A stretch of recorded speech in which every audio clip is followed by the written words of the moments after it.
siya malambing? At kulang na ba ang pagmamahal niya sa iyo? Gusto mo ba na manumbalik ang dati niyang pagmamahal, manumbalik o mananabik siya muli sa iyo? Hello mga guys, kumusta kayo? Panibagong araw, panibagong video na naman tayo. And sa araw na ito ay isa na namang video ang aking tuturo sa inyo na simpleng gabay o simpleng pamamaraan na makakatulong sa atin. At bago ang lahat, gusto ko lang mag-disclaimer sa mga taong hindi naniniwala at hindi gusto ang mga kagaya nitong video.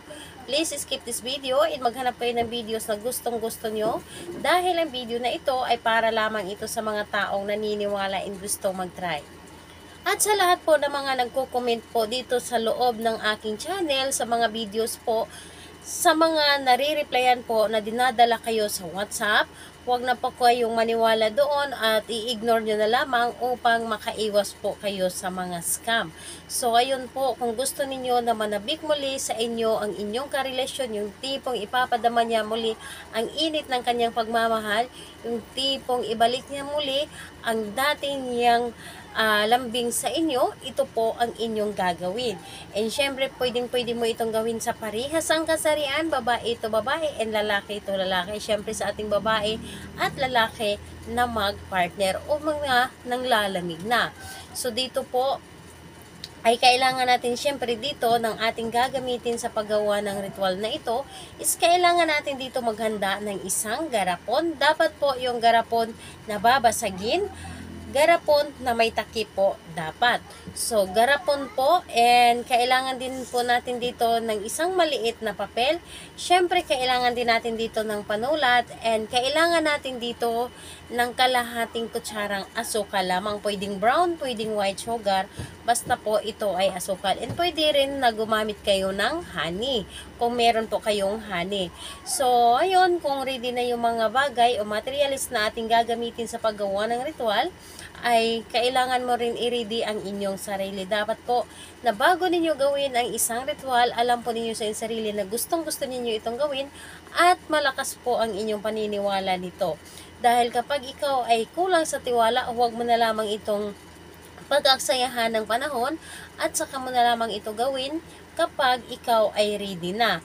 So, ngayon, dapat ay mag-isa ka lamang na gumawa nito at dapat po ay walang makakadistract sa inyo kapag ito ay inyong gawin.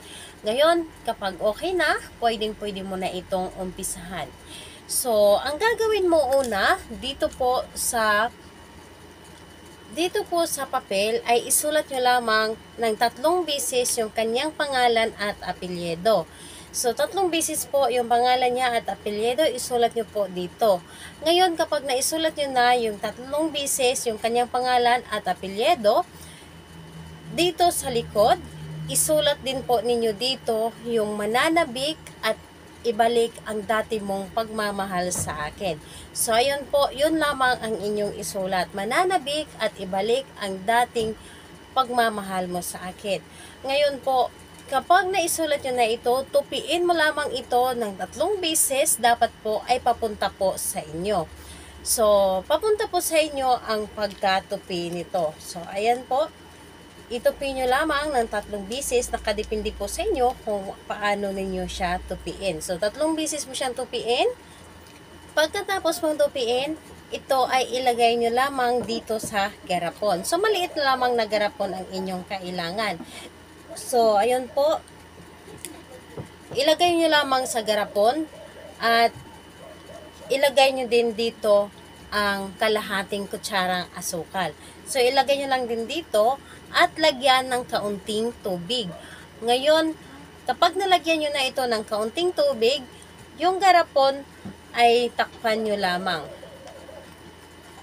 Takpan nyo lamang ang garapon na ito at isi-shake nyo lamang.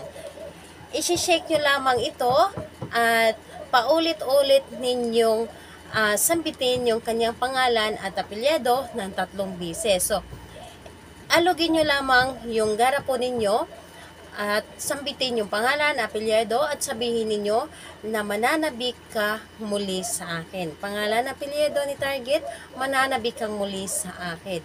So, 3 beses mo siyang sasambitin at pagkatapos ay ilagay mo ito sa loob ng inyong cabinet o di kaya sa inyong altar kung saan pwede ninyo itong itago na hindi magalaw ng inyong kasamahan sa bahay. So, itago nyo lamang siya ng mga ilang araw at pagkalipas ng mga ilang araw, kung sa tingin niyo ay gumana na ang inyong ginawa, pwede nyo na itong itapon. Itapon po, huwag po isama ang garapon. So, yung laman lamang, yung tubig at saka papel lamang, pwede nyo i-flush doon sa CR and pwede rin sa basurahan. So, ayun, hugasan nyo lamang ang garapon dahil magagamit nyo pa ito sa ibang ritual na kailangan natin ng garapon. So, kailan ito pwedeng gawin? Gawin ito sa araw ng Tuesday and Friday and pwede rin po sa ibang araw kung malakas po ang inyong energy. So, ayun po, hayaan nyo lamang siya at huwag masyadong isipin ang inyong ginawa para mas mabilis itong gumana at syempre think positive lang po tayo lagi. Kung may mga katanungan kayo, mag-comment lamang sa baba upang ma-replyan ko po kayo. Bye bye everyone, God bless us all.